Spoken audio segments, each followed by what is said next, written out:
Assalamualaikum. Waalaikumsalam warahmatullahi wabarakatuh. Alhamdulillah. Khabar Apa Datuk? khabar DJ Syafiq, DJ Mona? Baik, Alhamdulillah. seadanya, Masya Allah. Lama juga tak bertemu ni kan. Bertemu berdepan lah. Tapi ni Ya. berdepan juga kan. Kita berada di talian, Masya Allah. Macam mana Ustaz? Okey ke di rumah, di dalam tempoh PKP ni? Alhamdulillah, buat kerja di rumah. Banyak buat kerja-kerja, baca buku, menulis buku dan sebagainya. Masya Kita buat Allah. kerja di rumah. Dan lepas ni banyak buku lagi lah. Lepas ni Itulah. keluar insyaAllah. Itulah. InsyaAllah. Itu hikmah PKP tu Ustaz. Masya Allah. Ya, betul. Masya Allah. Okey, dan kita bersiaran juga di Facebook Live IKIM FM. Anda boleh tonton secara langsung di situ. Dan kalau ada pertanyaan, Ya. persoalan, boleh juga hantarkan kepada kita. Boleh hantarkan melalui WhatsApp Konti pada waktu ini 01129004 dan juga para pendengar boleh tinggalkan soalan anda di FB Live IKIM FM. Ya, petang ini kita nak berbincang dengan tajuk Mukjizat Saintifik Al-Quran dan fokus kita Ustaz kepada puasa dan kesihatan. Itu topik yang kita dapat dari Ustaz. Macam mana kisahnya, macam mana di awal ni yang boleh kita sama dapatkan mukadimahnya dahulu. Silakan. Baik, bismillahirrahmanirrahim. Assalamualaikum warahmatullahi wabarakatuh. Terima kasih pada DJ Syafiq dan DJ Mona, sidang pendengar yang dihormati sekalian. Kita berada di bulan Ramadan. Alhamdulillah kita sudah berada di pertengahan bulan Ramadan. Pada minggu lepas kita bicarakan sedikit tentang Al-Quran dan sains kaitan dengan kelebihan di bulan puasa dan juga mukjizat saintifik Al-Quran tentang kelebihan puasa sudut sains. Hari ini kita lihat bagaimana puasa boleh mendidik manusia menjadi insan yang bertakwa.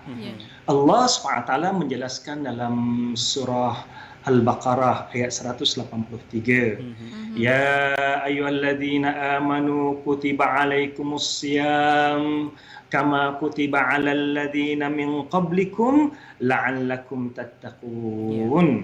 Ramai di kalangan kita yang dah hafal dah ayat ini ya.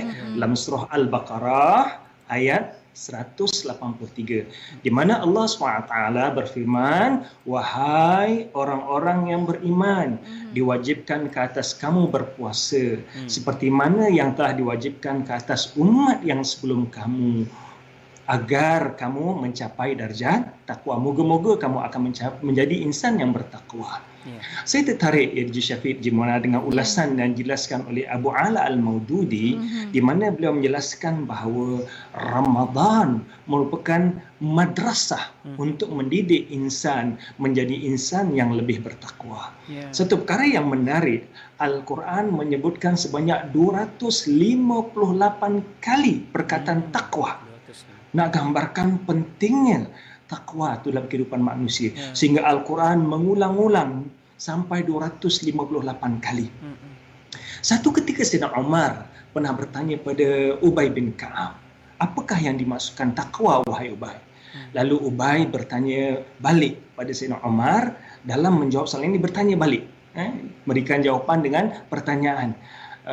Pernahkah kamu berjalan di waktu malam tempat yang penuh berduri? Lalu Umar pun kata, ya.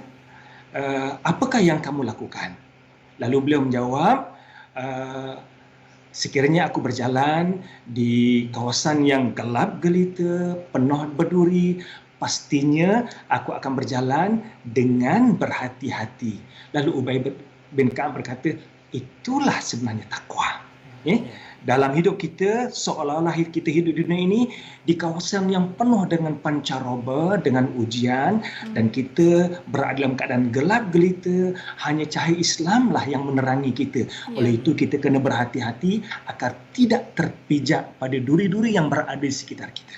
Jadi bulan Ramadan ni bulan yang mendidik manusia menjadi insan yang bertakwa. Kalau kita perhatikan ya, ada beberapa amalan yang orang lain tidak lakukan di bulan-bulan yang lain. Saya ambil contoh lah ya DJ Syafiq, DJ Mona sedang mendengar sekalian. Kalau orang yang jarang datang ke masjid, Alhamdulillah di bulan Ramadan paling kurang mereka datang ke masjid.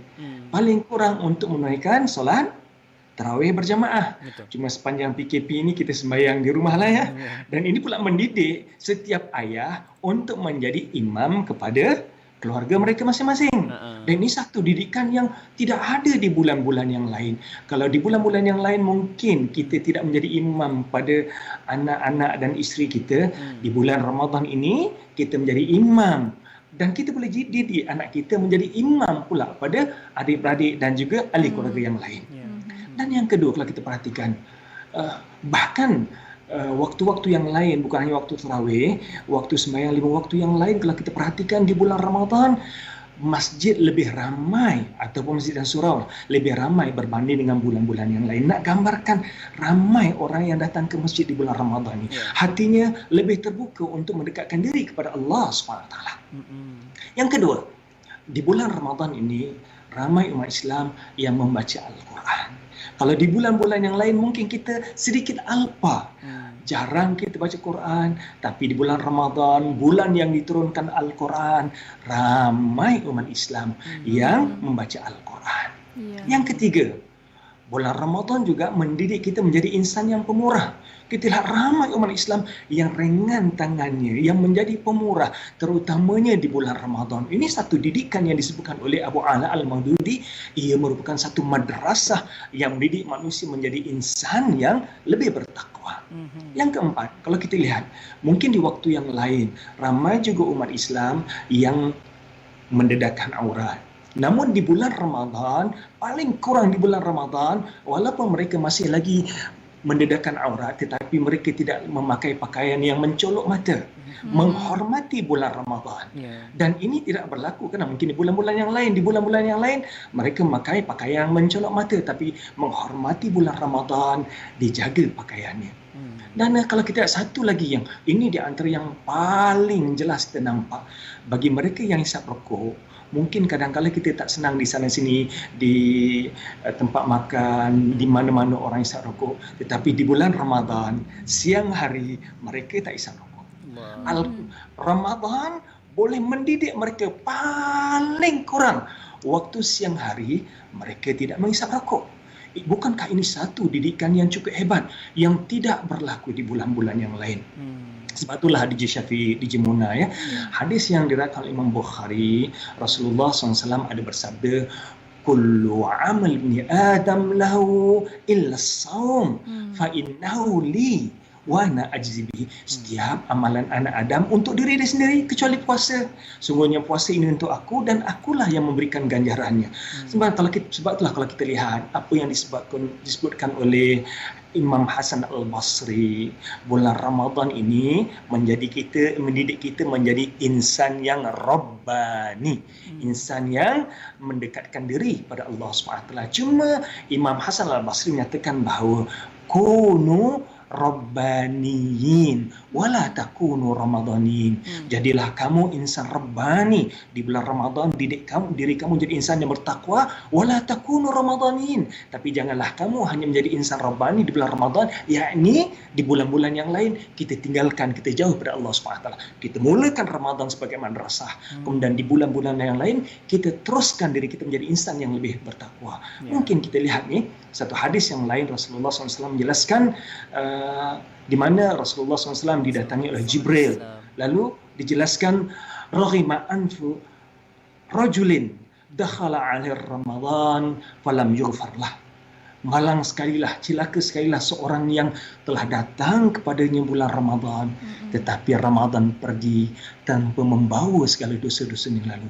Moga-moga kedatangan bulan Ramadan ini menggalakkan kita, meningkatkan amalan kita, menjadikan kita insan yang lebih bertakwa, dan perginya Ramadan, wahai DJ Syafiq, Jimana sedang pendengar sekalian, membawa segala dosa-dosa kita yang lalu, bagaikan seorang bayi yang baru dilahirkan oleh Allah, oleh ibunya.